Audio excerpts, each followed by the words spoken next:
Good morning everyone. बच्चों, कल हमने एक कहानी पढ़ी थी। कहानी का नाम था प्रेम की जीत। कैसी लगी आपको यह कहानी? उम्मीद है आप सबको यह कहानी बहुत ही अच्छी लगी होगी। अगर मैं आपसे पूछूं कि इस कहानी से आपको क्या सीख मिली, तो आप क्या कहोगे? सर्वप्रथम तो इस कहानी से हमें यह सीख मिलती है कि हमें एक उदार व्यक्ति बनना चाहिए, क्योंकि हर मनुष्य को जीवन एक बार ही मिलता है और हमें जीवन में ऐसा कोई भी कार्य नहीं करना चाहिए जिससे हमें बाद में पछताना पड़े।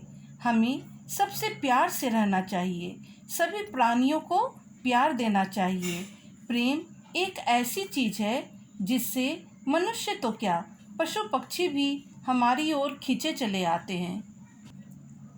इसलिए प्रेम मनुष्य को उदारता के साथ सच्ची राह पर चलना भी सिखाता है। बच्चों, अब हम आपके बुक में दिए हुए कुछ अभ्यास को देखेंगे। यहाँ आपके बुक में कुछ अभ्यास भी दिए हुए हैं। यहाँ प्रश्न उत्तर है, कुछ रिक्त स्थान हैं, किसने किससे कहा है। तो चलिए हम कुछ अभ्यास को भी देखते हैं। सबसे पहले हम प्रश्न उत्तर को देखते हैं। यहाँ प्रश्न है, हंस कैसे घायल हुआ? तो बच्चों, आप बता सकते हो कि हंस कैसे घायल हुआ? आसमान में उड़ते वक्त हंस की छाती पर एक बाण लगा और जिसके कारण वह हंस घायल हो गया। दूसरा प्रश्न है, घायल हंस के साथ राजकुमार सिद्धार्थ ने कैसा व्यवहार किया? आप बताओ, कैसा व्यवहार किया? घायल हंस के साथ राजकुमार सिद्धार्थ ने उदारतापूर्ण व्यवहार किया। यानी सिद्धार्थ जो थे बहुत ही उदार चरित्र के व्यक्ति थे और उन्होंने बहुत ही प्यार से उस घायल पक्षी को उठाकर उस पर उसकी मरहम पट्टी की। तीसरा प्रश्न है, देवदत्त ने हंस पर अपना अधिकार किस कारण जताया? क्या आप बता सकते हो कि देवदत्त ने हंस पर अपना अधिकार किस कारण जताया? देवदत्त ने हंस पर अपना अधिकार इस कारण बताया क्योंकि हंस का शिकार देवदत्त ने किया था।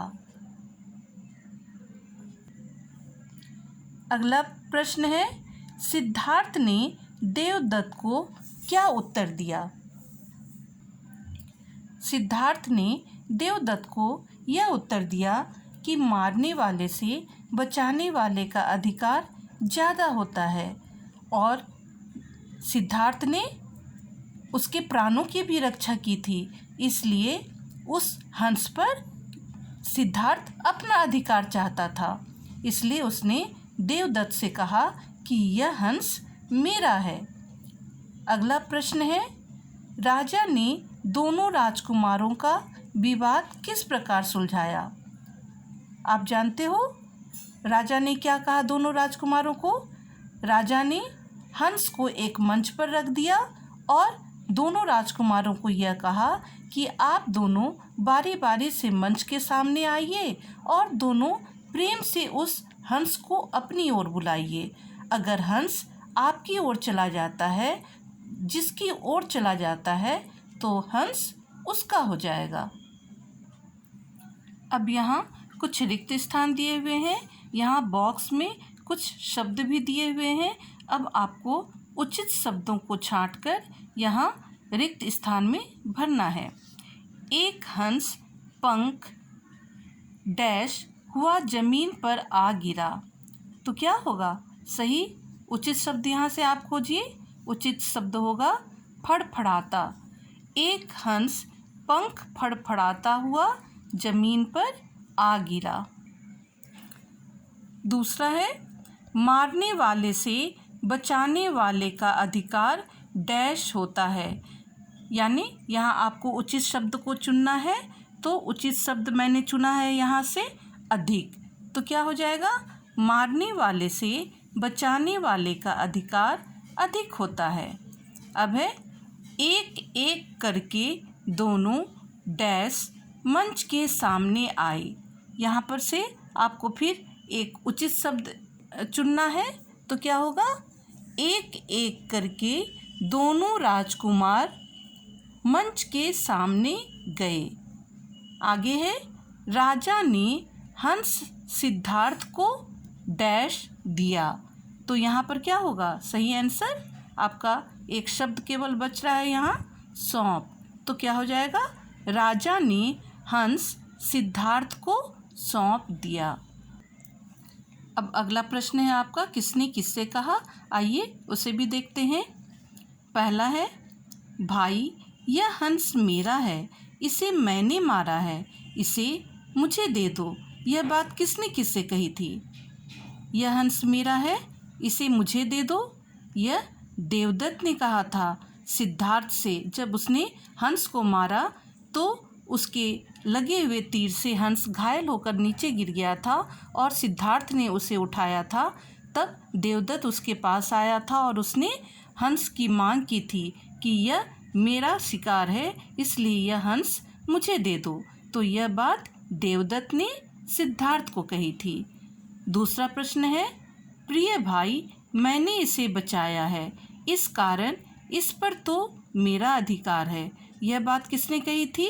सिद्धार्थ ने कही थी देवदत्त से, क्योंकि घायल पक्षी को जब सिद्धार्थ ने अपने पास उठाया उस समय देवदत्त उससे हंस मांगने आया था। तब सिद्धार्थ ने उससे यह कहा था कि चूंकि इस घायल पक्षी को मैंने बचाया है, इसलिए मारने वाले से बचाने वाले का अधिकार ज़्यादा होता है, इसलिए यह पक्षी मेरा है। यह बात सिद्धार्थ ने देवदत्त से कही थी। अगला प्रश्न है, महाराज सुबह बाग में घूमते समय मैंने एक हंस को आकाश में उड़ते हुए देखा, मैंने उस पर बाण चलाया। यह बात किसने कही? जब राजा को देवदत्त राजा के पास देवदत्त यह शिकायत लेकर गया कि उस हंस पर मेरा अधिकार है, लेकिन सिद्धार्थ ने उस पर अपना अधिकार जता लिया है।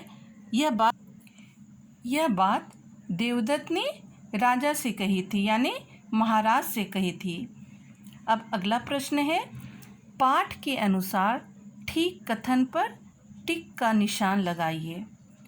यहाँ देखो, राजकुमार सिद्धार्थ ने घायल हंस को बचा लिया, क्या यह सही है? सिद्धार्थ ने घायल हंस को बचाया था? हाँ, सही है, सिद्धार्थ ने ही घायल हंस को बचाया था, इसलिए यहाँ पर टिक का निशान लगाइए। बाण लगते ही हंस छटपटाया और मर गया, क्या बाण लगने से हंस की मृत्यु हो गई? नहीं, तो यहाँ पर होगा गलत। राजा ने हंस के बारे में फैसला सुनाया, इसे छोड़ दिया जाए। क्या ये बात सही है? राजा ने हंस को छोड़ने के लिए कहा था? नहीं, यह गलत है, हंस को छोड़ने के लिए नहीं कहा था।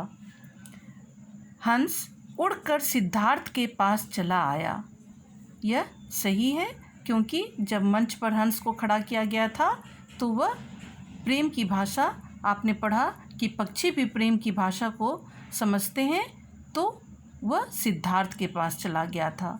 तो यह आंसर होगा सही। आपके चैप्टर में से मैंने कुछ शब्दों को वाक्य बनाने के लिए चुना है।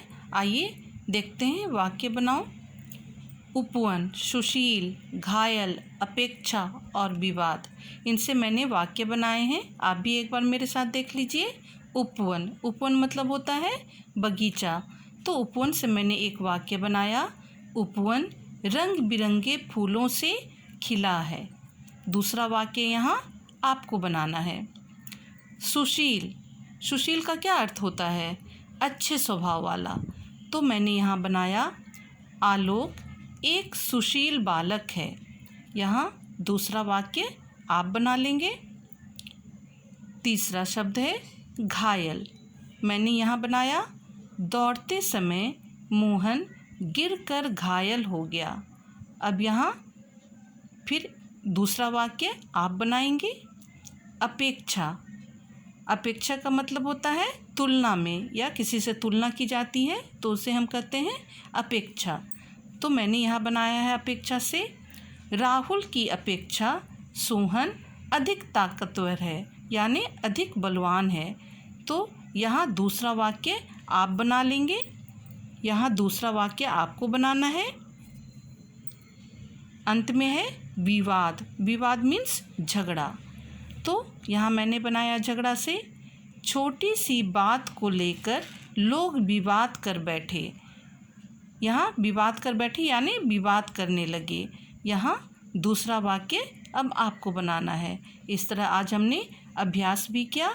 आप सभी लोग अपनी क्लास वर्क कॉपी में इन सभी कार्यों को बना लेंगे और क्वेश्चन आंसर को भी याद करेंगे और शब्दार्थ भी याद करेंगे। आज के लिए इतना ही। Thank you.